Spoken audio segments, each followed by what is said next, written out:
तो आज के वीडियो में आपको top 3 amazing facts about dogs के बारे में बताना चाहता हूँ। तो शुरू कर लेते हैं। फैक्ट नंबर 1, डॉग्स को ज़्यादा से ज़्यादा सूंघने की क्षमता रहती है।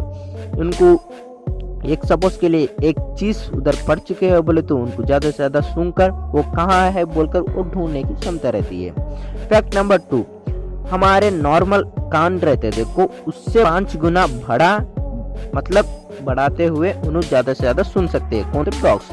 नंबर 3, डॉग्स कभी भी आर्मी और पुलिस ट्रेनिंग में आपने देखा ही होगा, लेकिन आपके मन में डाउट रहेगा, उसके बारे में मैं दूसरे वीडियो में बताऊंगा। तो मिलते हैं कल की वीडियो में।